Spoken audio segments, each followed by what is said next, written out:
feliz sábado. Eu os convido agora para que fiquem em pé e possamos adorar a Deus através do nosso louvor.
Aqueles que puderem, por favor, vamos nos ajoelhar para orar.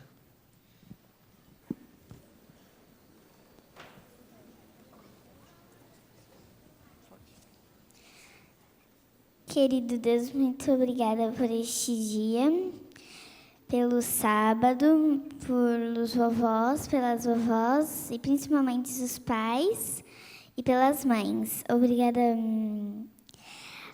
pelas crianças também. Continuando na tua presença, querido bom Pai, nós estamos aqui neste sábado muito alegres, muito contentes, porque nos lembramos, Senhor, deste sábado que nos dá descanso, não somente físico, mas espiritual. Abençoa esta igreja, abençoa cada membro que está aqui, as pessoas que nos visitam também. Este momento é muito especial também para te agradecer pela vida, te agradecer pela saúde, te agradecer pela família, te agradecer, Senhor, porque o Senhor tem misericórdia de nós, mesmo sendo pecadores. Estamos também, Senhor, contritos, porque também, ao ser pecadores, precisamos da Tua misericórdia, da Tua graça. Por isso estamos aqui, para te pedir perdão. Perdão por nossas faltas, perdão por nossa falta, às vezes, de paciência. E que, Senhor, reconstrua e cada vez nos fortaleça como pessoas, como cristãos e como famílias. Estamos aqui, Senhor, para te agradecer por isso e muito mais. Mas não pelo nosso mérito, pelo mérito de teu Filho amado, Jesus, que morreu por nós. Amém. Bom estarmos aqui, não é? E eu queria que vocês prestassem bastante atenção na história.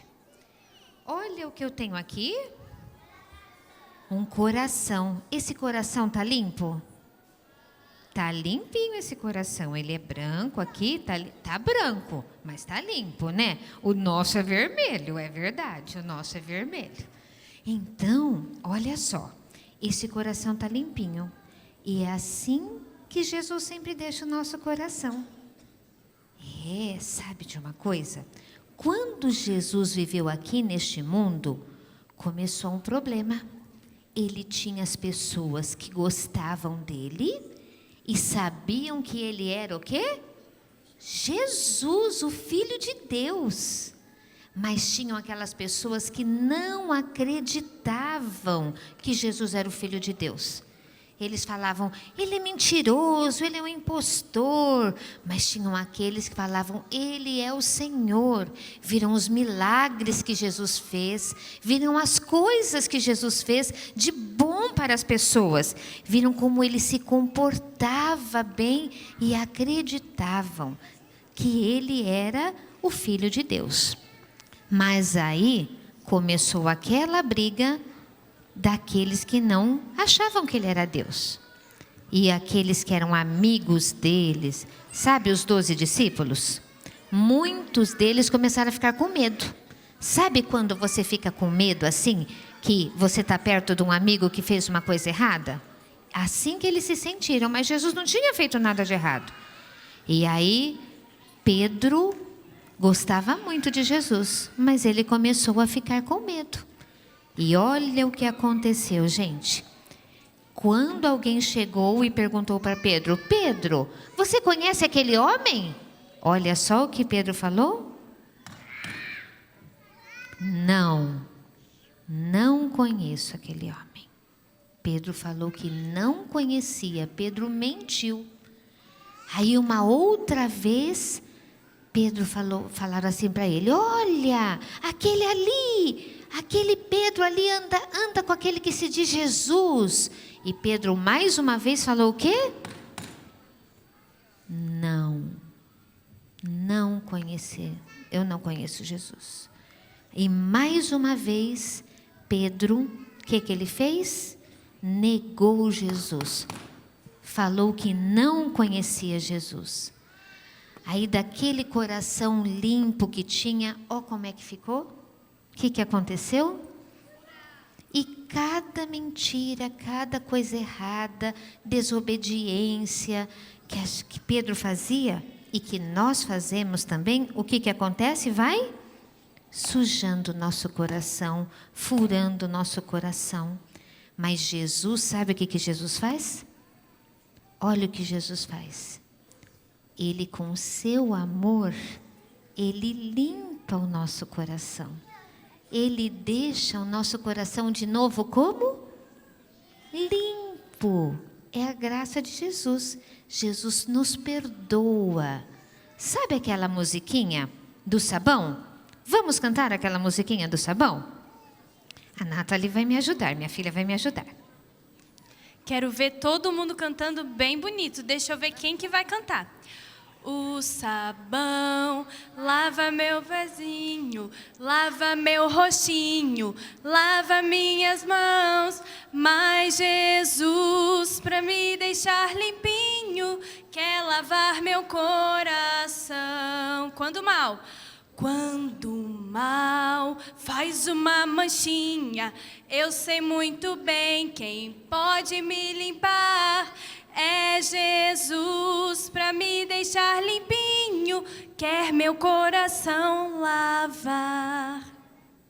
Que nós possamos lembrar que Jesus nos dá o perdão para quando nós ficamos tristes, para quando nós nos arrependemos das coisas erradas que nós fizemos.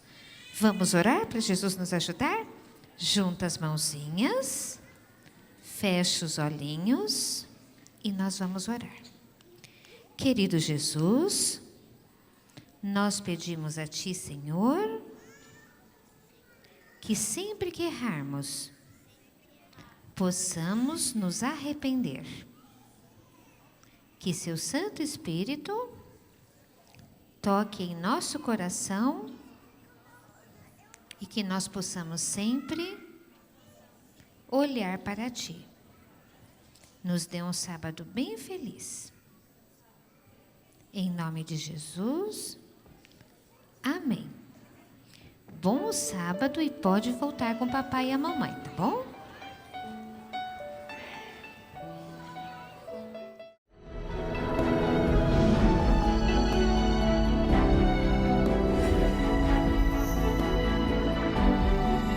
Provai e vede. História de hoje: dízimo para a construção.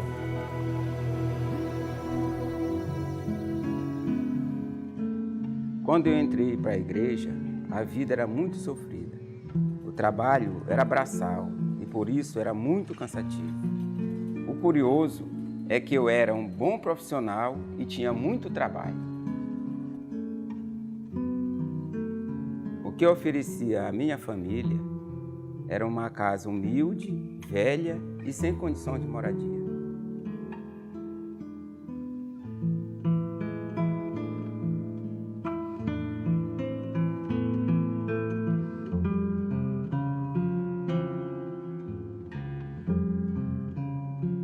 Oi, e aí? Como é que foi o dia de trabalho? Estou muito cansado. Trabalhei muito hoje. Você sabe que nós estamos precisando comprar comida aqui para casa. E aí, você tem algum dinheiro? Não, não tenho. Mas a gente pode comprar fiado aqui ao lado, na quitanda do seu Zé, como a gente sempre faz. Zé Maria, você chega todos os dias cansado, tem muito trabalho, nunca tem dinheiro, esse seu dinheiro não rende nada. Não sei o que está acontecendo. Eu sou fiel a Deus, dou meu dízimo todo para a construção lá da igreja. Tem alguma coisa errada, porque nossa casa não está sendo abençoada.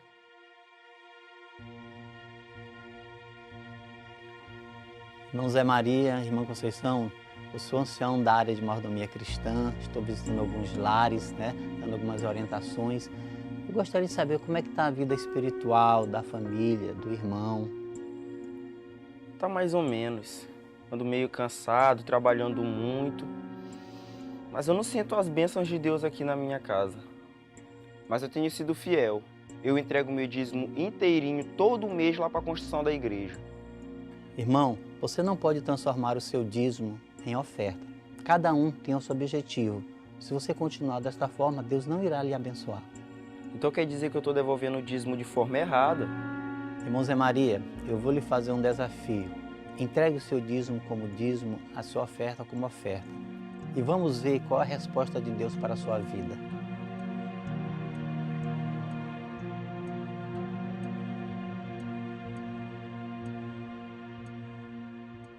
Hoje, esse é o nosso ramo de negócio. Nós trabalhamos com este material impermeabilizante, onde esse material que nós impermeabilizamos laje, piscina, caixa d'água. Hoje nós temos 7 empregados que nos auxiliam e nós temos também grande demanda, onde nós temos alguns contratos com grandes empresas e Deus tem nos abençoado poderosamente por isso. Recentemente nós compramos esse galpão pequeno, mas estamos construindo o definitivo aqui ao lado.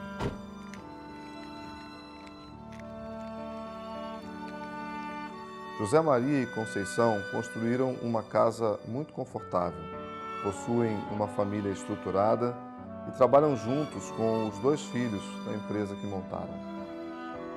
No entanto, a nossa maior gratidão a Deus não é pelo que Ele fez pela nossa vida financeira, mas sim pelo crescimento espiritual da nossa família.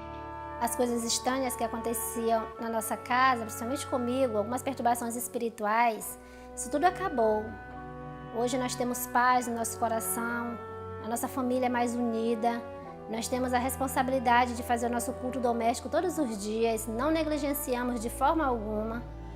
O meu esposo é ancião, somos diretores de Lar e Família, sou diretora da ASA, sou distrital JA, e enfim, nós percebemos a bênção de Deus na nossa família, espiritualmente falando.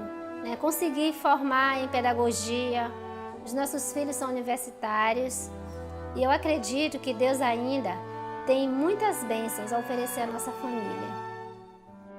Provai e vede.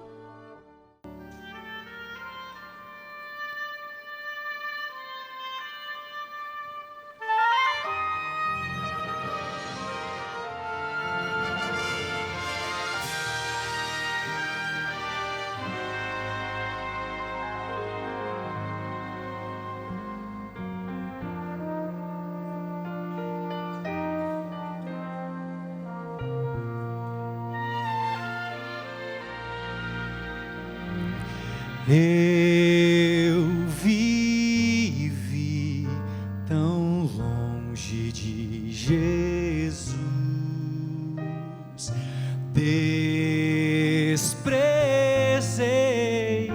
essa luz que um dia recebi.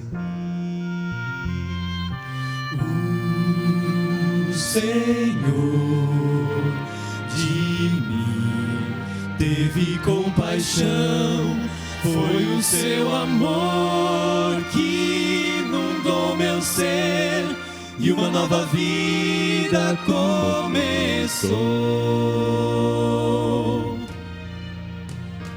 Eu não sou mais eu, Cristo vive em mim. Eu não sou mais eu, tudo em mim mudou.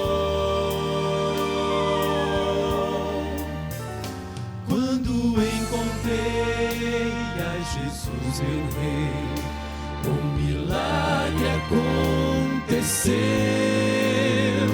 Vivo não mais eu, Cristo vive em mim.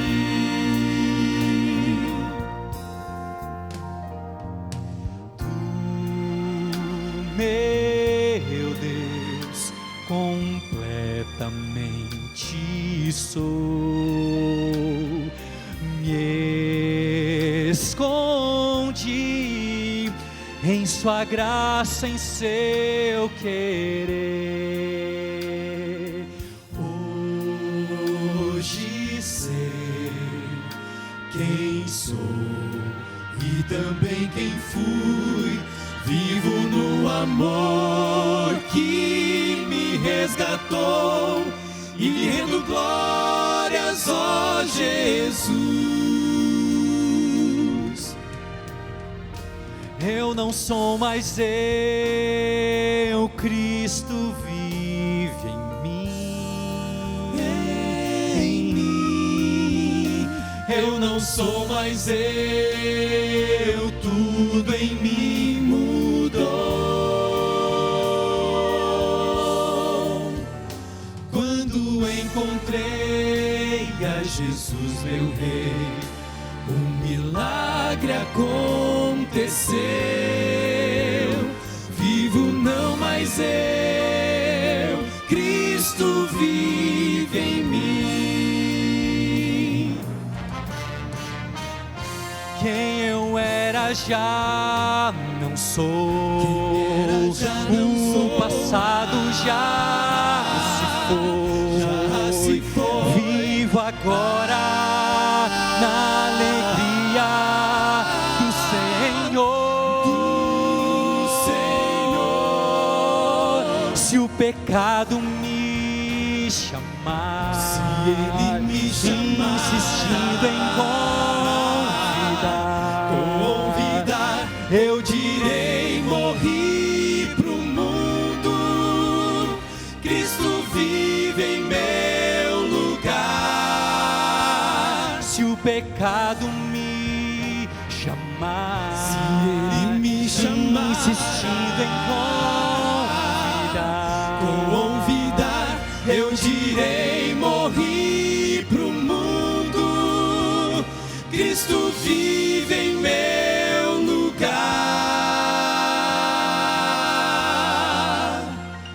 Eu não sou mais eu, não sou mais eu não sou mais eu, não sou mais eu não sou mais eu, não sou mais eu.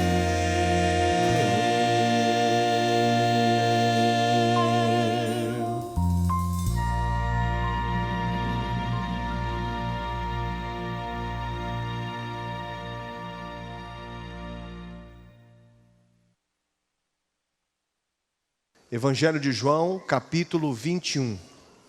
Você que trouxe a sua Bíblia, por gentileza, abra agora e acompanhe a leitura do nosso texto para esta manhã. Evangelho de João, capítulo 21. Nós vamos ler a partir do verso 1. Nós queremos agradecer mais uma vez a cada um que aqui está e também estender aos nossos amigos que estão nos acompanhando em casa A gente está muito feliz em estender as boas-vindas a esse culto e dizer que estamos contentes porque você está acompanhando aí em sua casa. Que o Espírito Santo de Deus possa alcançá-lo agora também. Pegue a sua Bíblia, vamos estudar juntos a palavra de Deus. Evangelho de João, capítulo 21. Vamos então ler juntos, acompanhando a leitura da palavra de Deus. Diz assim a Bíblia: depois disto, tornou Jesus a manifestar-se aos discípulos, junto do mar de Tiberíades. E foi assim que ele se manifestou. Estavam juntos Simão Pedro, Tomé, chamado Dídimo, Natanael, que era de Caná da Galileia, os filhos de Zebedeu e mais 2 dos seus discípulos. Verso 3. Disse-lhe Simão Pedro: vou pescar. Disseram-lhe os outros: também vamos contigo. Saíram e entraram no barco, e naquela noite nada apanharam. Esse momento aqui é um momento muito difícil na vida dos discípulos, especialmente na vida do apóstolo Simão Pedro. Eles estavam no mar de Tiberíades. Esse mar é chamado também na Bíblia de outros nomes. Ele também é chamado e conhecido como o Mar da Galileia, ou o Mar de Genezaré. É que as cidades que ali ficavam ao redor daquele grande lago davam nome àquele lugar onde a história acontecia.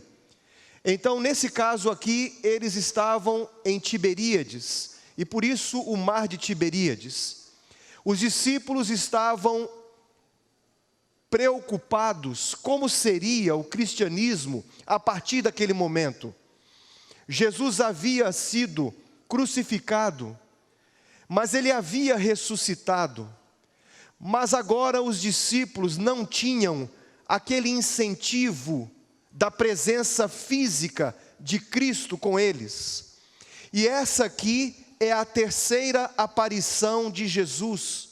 Ele aparece aos discípulos quando eles estão ali tentando pescar. Ali a Bíblia menciona claramente que os discípulos não sabiam o que fazer. Eles não sabiam se deveriam seguir em frente, não sabiam se ficaria com a missão paralisada ou sem continuidade, ou se ouviam a Jesus e seguiriam outras orientações que viriam da parte de Deus. Mas eles estavam ali angustiados, eles estavam num ambiente muito íntimo deles, afinal todos eles eram pescadores. E estavam pensando nas coisas que haviam acontecido e como seria o futuro da igreja do cristianismo. Nós não temos aqui muitas informações sobre o início da vida de Pedro, mas também não temos muitas informações de como a vida dele acabou. Nós só temos poucas informações, e uma delas é que Simão Pedro, ele foi crucificado. E a história menciona que Pedro não quis ser crucificado como Jesus. Jesus foi crucificado e ele disse assim para as pessoas que o mataram. Disse assim que não gostaria de ser morto como foi Jesus. Ele não era digno de ser crucificado assim como foi o seu mestre. Então ele pediu que eles o crucificassem de cabeça para baixo. Quando nós analisamos a vida de Pedro, nós percebemos que a vida de Pedro é muito semelhante à nossa vida. Um dia todos nós fomos chamados por Cristo, nós abraçamos o Evangelho, aceitamos a Jesus e abandonamos a nossa velha vida do passado, abandonamos as coisas mundanas e passamos a ter uma missão em nossa vida. Jesus passa a cumprir o seu propósito na vida de cada um de nós.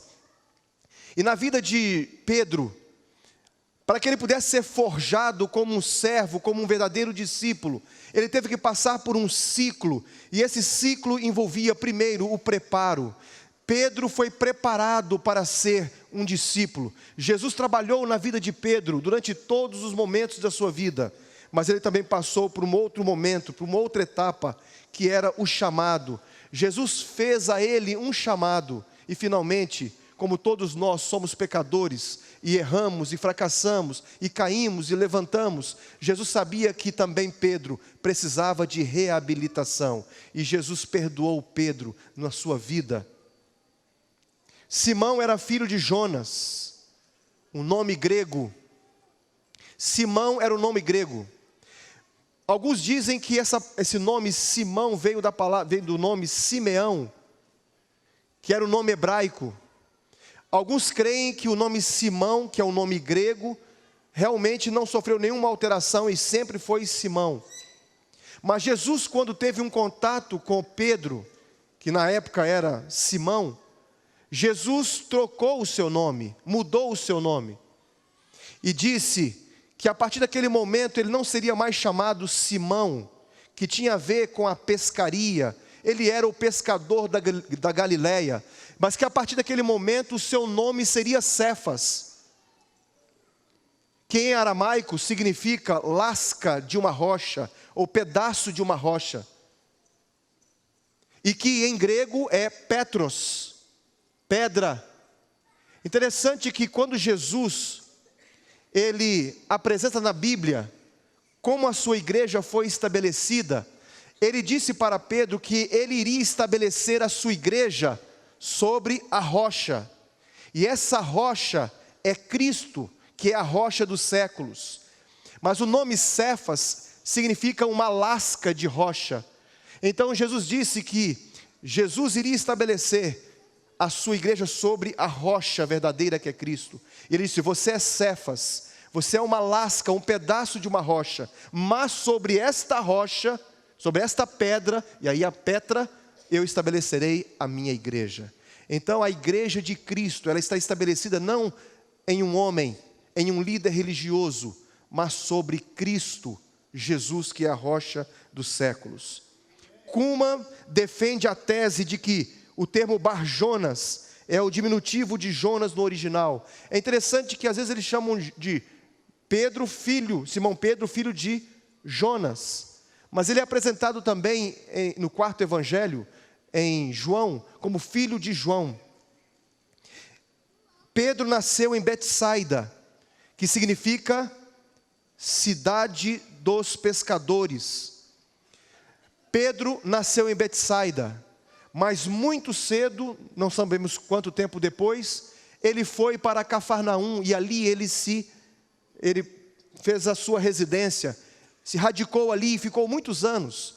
E muitas vezes Jesus hospedou-se na casa de Pedro. A Bíblia fala que Jesus, numa certa ocasião, foi visitar a sogra de Pedro, porque ela estava muito enferma, e ele foi ali para ajudá-la. Por muitas vezes ele dormiu na casa de Pedro. Pedro era um discípulo do coração. A Bíblia fala assim que João era o discípulo a quem Jesus amava, mas Pedro tinha um lugar especial no grupo de discípulos. Pedro logo se destacou como o líder do grupo. Pedro, ele era líder, ele tinha uma necessidade de liderar, e ele encontrou no grupo de discípulos um grupo que tinha necessidade de ser liderado. Se você observa, por exemplo, os evangelhos sinóticos, Mateus, Marcos e Lucas, você vai perceber que todas as vezes que é mencionado um discípulo, e em destaque, é colocado Pedro.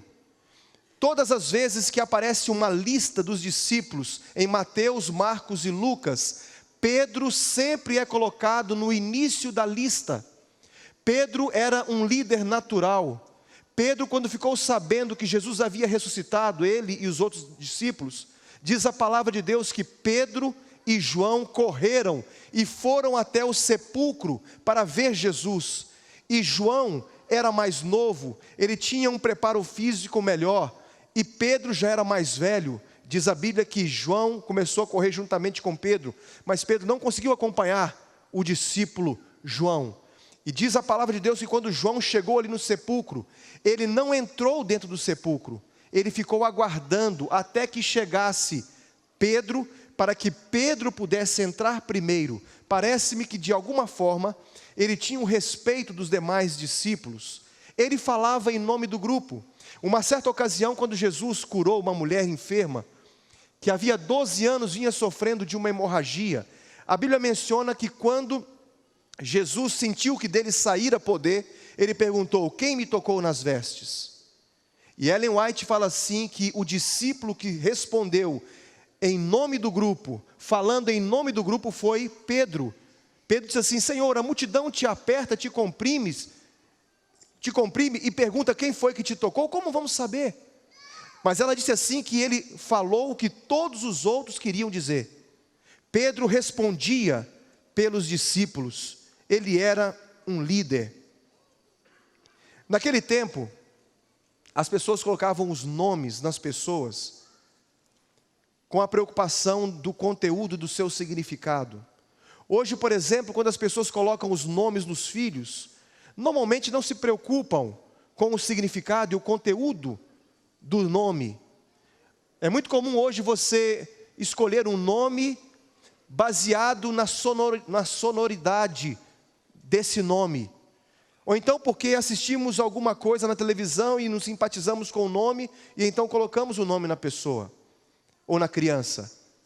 Alguns pais fazem uma junção do nome do marido, da esposa, e então esse nome, essa junção forma o nome do filho. Na época dos hebreus, eles davam muita importância à significação do nome. Por isso Jesus mudou o nome de Simão, e ele passou a ser chamado Cefas. Ele que era um pescador, passou a ser um pescador de homens. Ele passou a ser uma rocha firme e rija, uma rocha capaz de guiar os demais discípulos. Ele era um exemplo. Pedro, ele estava numa situação em que ele inspirava os outros. A palavra de Deus diz assim, que em uma certa ocasião ele andou sobre as águas. Foi Pedro que andou. Nesta ocasião aqui, quando ele apareceu em Tiberíades, eles haviam tentado pescar a noite inteira e não haviam conseguido nada. Então, num determinado momento, Jesus, que estava na praia e apareceu para eles, perguntou para eles se eles tinham pegado alguma coisa, e aí eles responderam, mas não perceberam que era Jesus. Aí João diz assim para Pedro: Pedro, é o Senhor, Pedro. E quando Pedro ouve falar, segundo a Bíblia, que era Jesus, ele lança-se na água, no mar, e nada até Jesus. Deixa eu dizer uma coisa aqui nesta manhã, queridos. Eu não sei quanto tempo você está na igreja, eu não sei. Alguns aqui estão na igreja já há mais de 20 anos. E há aqueles que estão na igreja apenas há 1 ano. Talvez haja alguém aqui que está vindo à igreja, mas ainda não é batizado. Mas sente lá no fundo do seu coração aquele desejo de também tomar uma decisão ao lado de Jesus. Querido amigo, Jesus, quando ouviu falar, Pedro, quando ouviu falar de Jesus, ele se lançou em direção a Cristo. Existem alguns tipos de discípulos e de líderes hoje.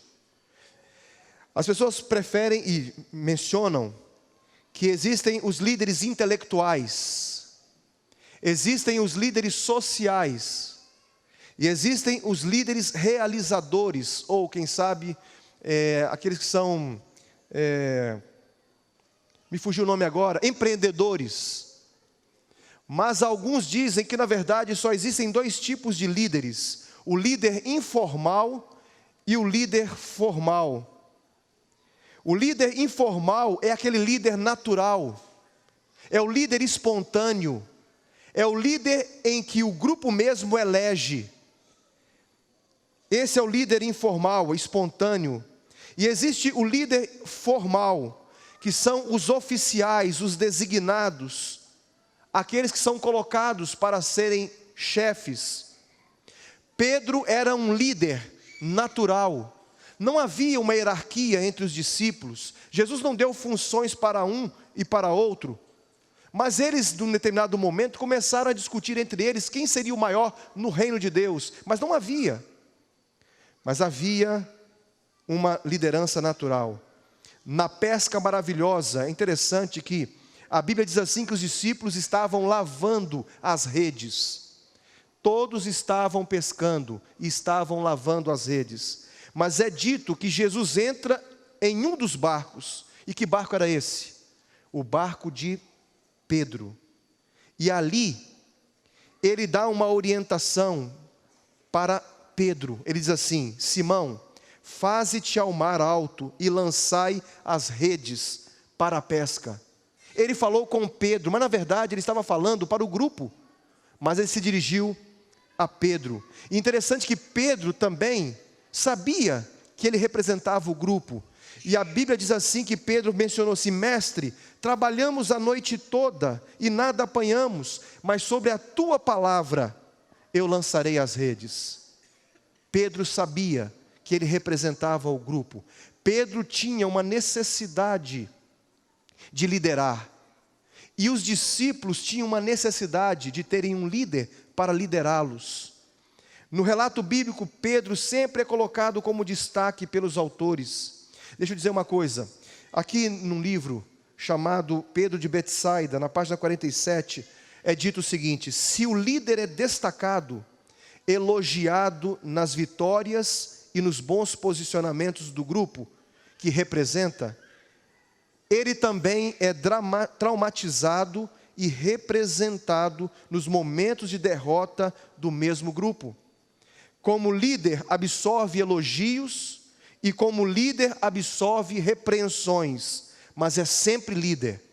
Pedro era esse homem que quando ele fazia as coisas certas, ele era elogiado. Jesus muitas vezes elogiou Pedro, dizendo: isso aí foi uma coisa que foi vinda de Deus. Deus te revelou isso, Pedro. Mas em um determinado momento, Jesus disse para Pedro: você está falando, na verdade, mas é Satanás que está falando por você. E ele pediu para que o Satanás calasse a boca. Mas ele era líder. No lava-pés, Pedro disse: não me lavarás os pés. Ele sempre se posicionava. É interessante que ninguém fala dos outros discípulos, né? E é interessante que Pedro, depois que negou a Cristo, ele ficou meio que rotulado, mas Pedro, ele negou a Cristo. Mas o que dizer daqueles que não negaram a Cristo, mas fugiram? A Bíblia menciona que no momento do julgamento, Jesus foi levado ali para o local do julgamento, e lá foram 2 discípulos apenas: João, que conhecia o sumo sacerdote, e Pedro, que foi introduzido lá por intermédio de João, mas ele não fugiu. Ele negou, mas não fugiu. Infelizmente hoje, queridos, há muitas pessoas que um dia aceitaram a Jesus como seu Salvador, um dia tomaram a decisão do batismo, fizeram uma profissão de fé e foram batizados. Mas infelizmente não têm trilhado os caminhos do Senhor hoje. Os discípulos fugiram, os discípulos abandonaram a vida. Quando tudo estava bem, eles eram firmes. Quando todas as coisas estavam dando certo, eles eram verdadeiros cristãos. Eles queriam seguir o caminho. Mas a partir do momento que a pressão veio, que a perseguição veio, e que Jesus foi crucificado, todos fugiram. Eu não sei o que é pior, se é negar a Jesus ou se é fugir do compromisso com Cristo. De qualquer forma, Pedro, ele não foi covarde. Ele permaneceu ali. Ele traiu a Jesus pelo seu temperamento impetuoso. Ele naquele momento quis se safar de uma situação, mas ele depois se arrependeu e Jesus o perdoou. Há alguém aqui nesta manhã que tem fugido de Deus? Eu não sei para quem que eu estou dizendo isso nesta manhã, mas pode ser que haja alguém aqui, nesta manhã, que tem fugido de Deus. Deixa eu dizer uma coisa, queridos. A Bíblia diz que Pedro, olha o verso 3 do capítulo 21 de João. Capítulo 21, verso 3, a Bíblia diz assim: disse Simão Pedro: vou pescar. Aparentemente, quando você olha para essa expressão, para esta frase da Bíblia, não há nada demais nela. Mas quando ele disse vou pescar, sabe o que Pedro estava fazendo? Pedro estava voltando atrás. Ele estava retroagindo, ele estava voltando para a sua velha vida. Jesus disse para ele que ele não seria mais Simão, mas que ele seria Cefas. Ele seria Pedro, a pedra. Ele seria um dos principais discípulos para o início do cristianismo e o desenvolvimento e a difusão do cristianismo. Mas ele agora tomou uma decisão: eu vou pescar. Mas Jesus não o chamou para ser pescador de peixes no mar. Jesus o havia chamado para ser pescador de homens. E quando ele tomou essa decisão como líder, todos os outros discípulos disseram: nós vamos contigo. Ali estava em Tiberíades todos os discípulos. Não sabiam o que fazer. Jesus havia morrido, ressuscitado, mas ninguém sabia se ele ia voltar a aparecer. E aí então Pedro começa a pensar na sua velha vida. Eu não sei se eu estou falando aqui para alguém que, embora esteja na igreja, tem tido sérias dúvidas se deve permanecer na igreja. E começa a olhar para trás, começa a olhar para o seu passado e começa a retroceder. Você se lembra quando você se batizou? Você se lembra quando você acreditava nas coisas de Deus?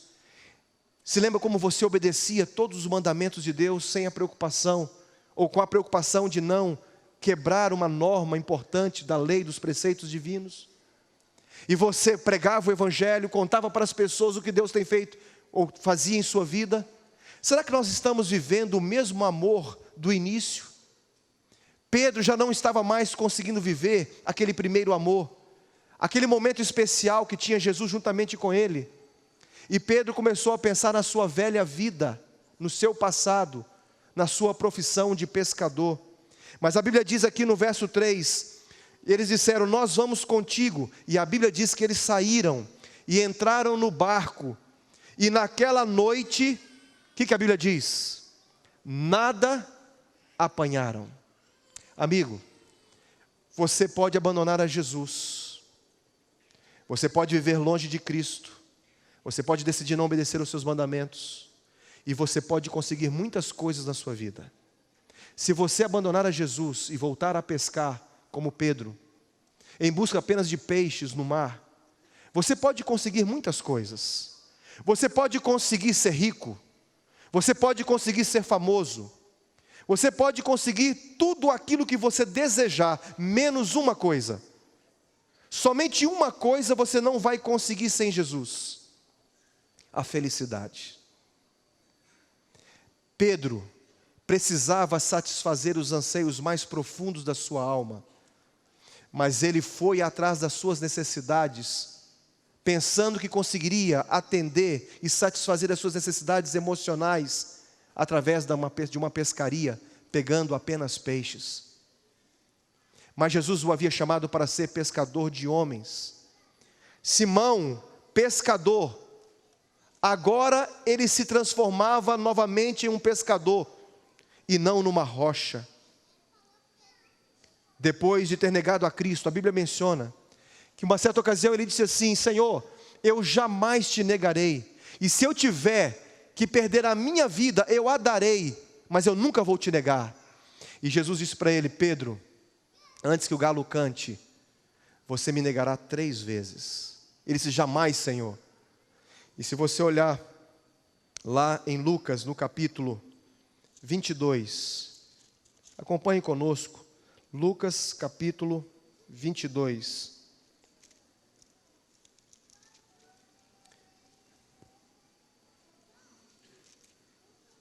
Deixa eu ver se é isso mesmo. Lucas capítulo 22.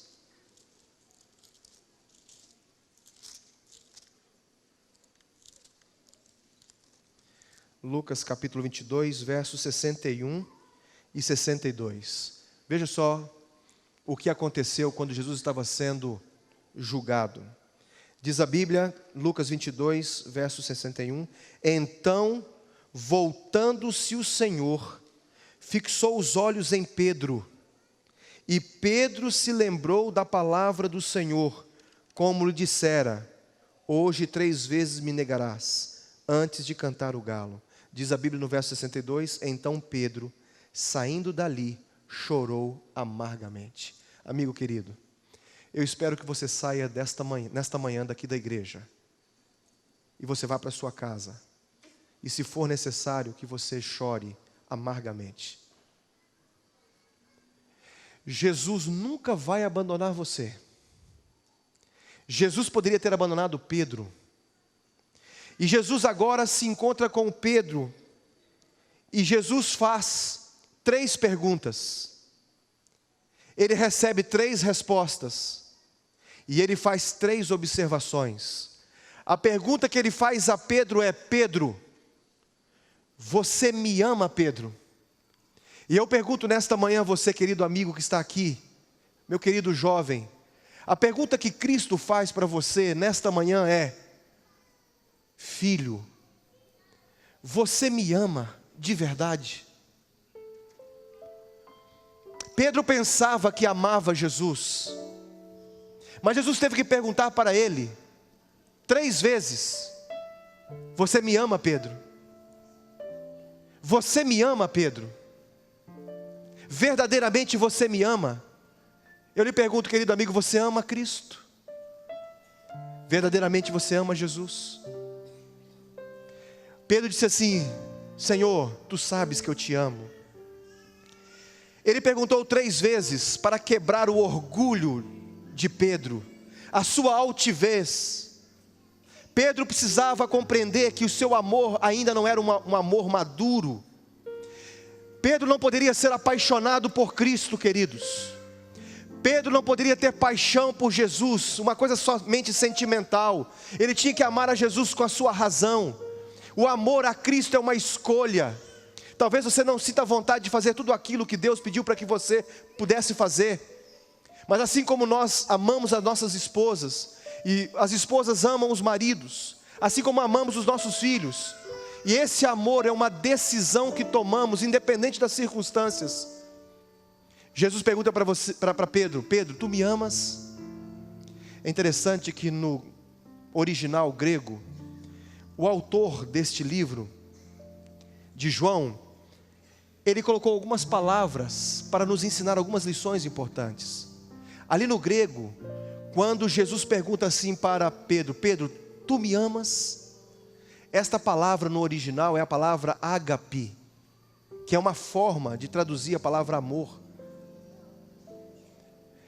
Mas você tem no grego também uma outra palavra que traduz a palavra amor em português, que é a palavra filéu.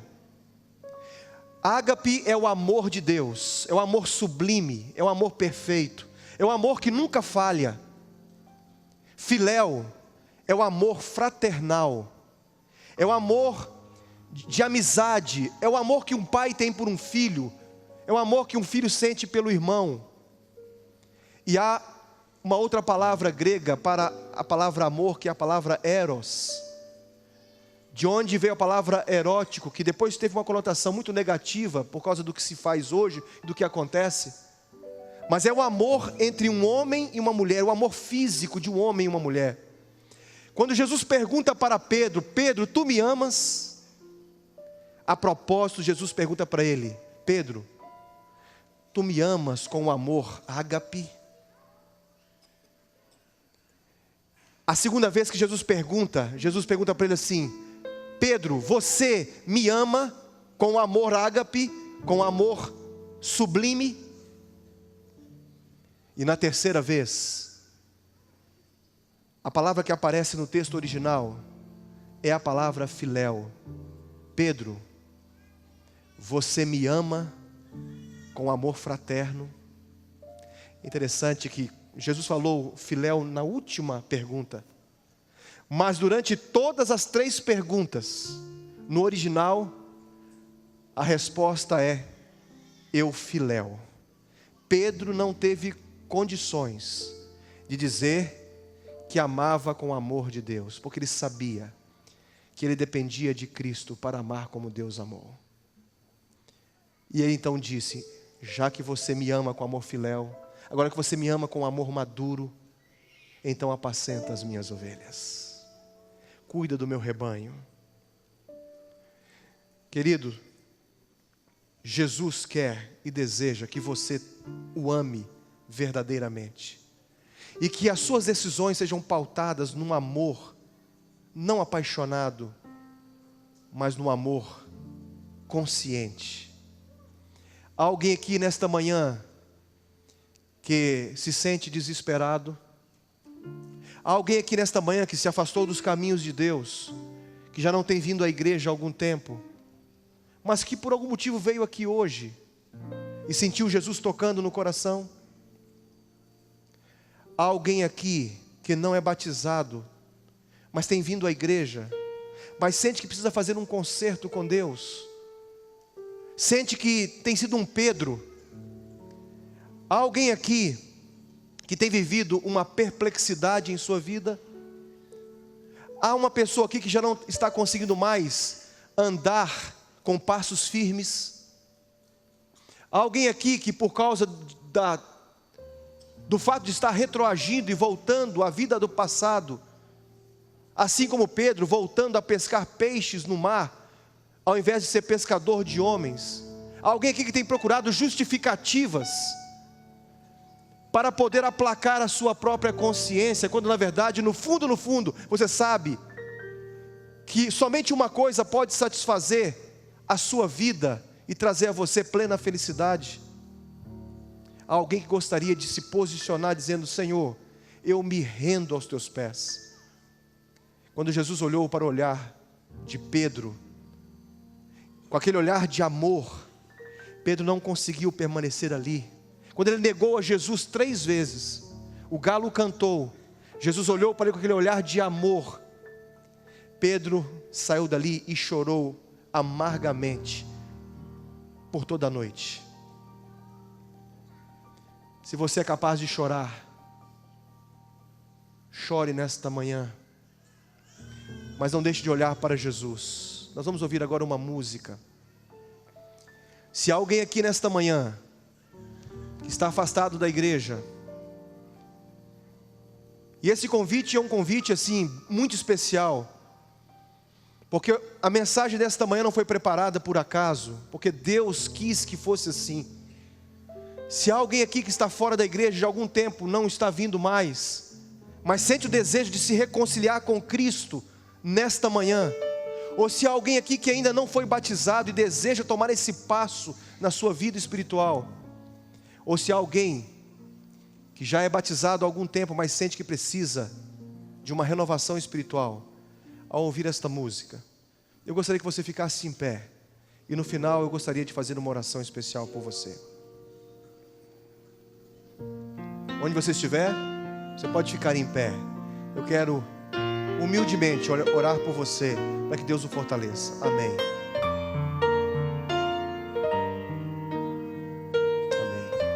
Amém. Louvado seja Deus. Eu já fui ovelha errante, do pastor eu me afastei, quis seguir os meus caminhos e do aprisco me ausentei.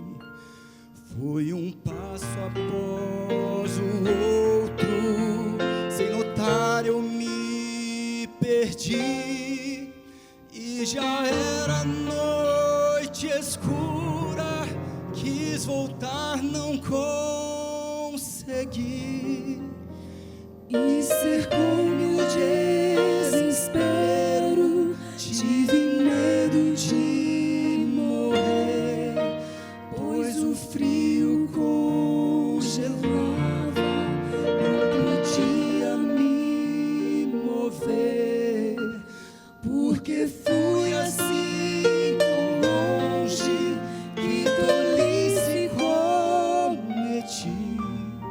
Se pudesse eu voltaria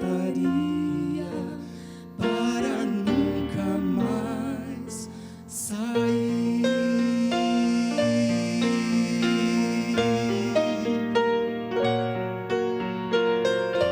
Amém. Louvado seja Deus. Amém.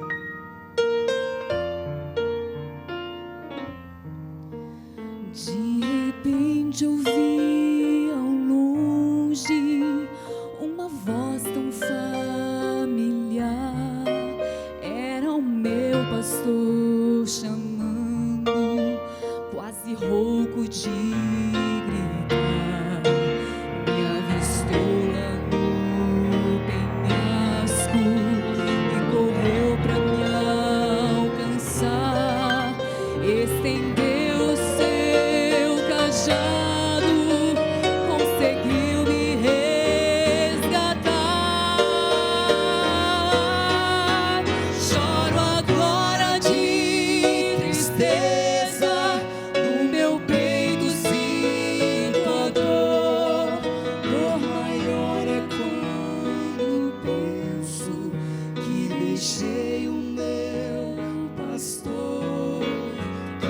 abraça em seu peito e com força me sustém.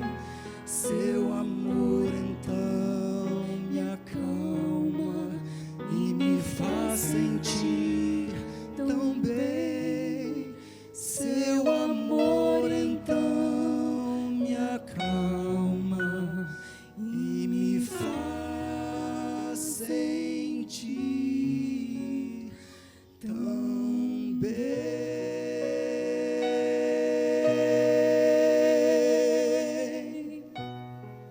Bem, louvado seja Deus. Quero orar com você. Feche os seus olhos e ore comigo. Nosso querido e amado Pai, muito obrigado, Senhor, por este sábado. Obrigado, querido Deus, porque os teus filhos aqui vieram nesta manhã e os teus filhos ligaram os seus aparelhos e estão em casa assistindo esse culto. E o teu Espírito tem se manifestado aqui e em muitos lugares. Que o teu Espírito transforme a nossa vida, querido Pai, nesta manhã.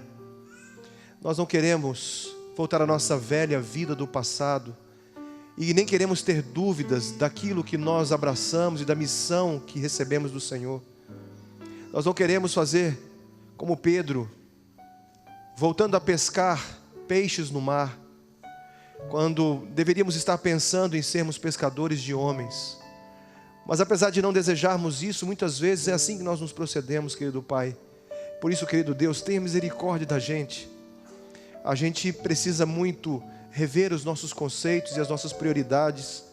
Ó Deus, se há alguém aqui, se há algum jovem, se há alguma pessoa que está afastada da igreja, se por algum motivo alguém está na igreja esse tempo todo, mas vive uma vida dupla, nesse momento, querido Pai, pedimos a Tua bênção e o poder do Teu Espírito, para que possamos ser transformados pela Tua graça. E é em nome de Jesus que nós te pedimos e agradecemos. Amém.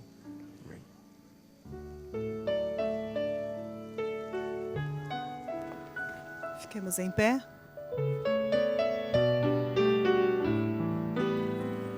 Que o Senhor nos abençoe e que também nos dê a paz. Que o Senhor nos acompanhe. Participe conosco dessa experiência de adoração a Deus em uma das igrejas adventistas espalhadas pelo Brasil. Entre agora no site encontreumaigreja.com.br e localize uma igreja próxima a você. Estamos aguardando a sua presença.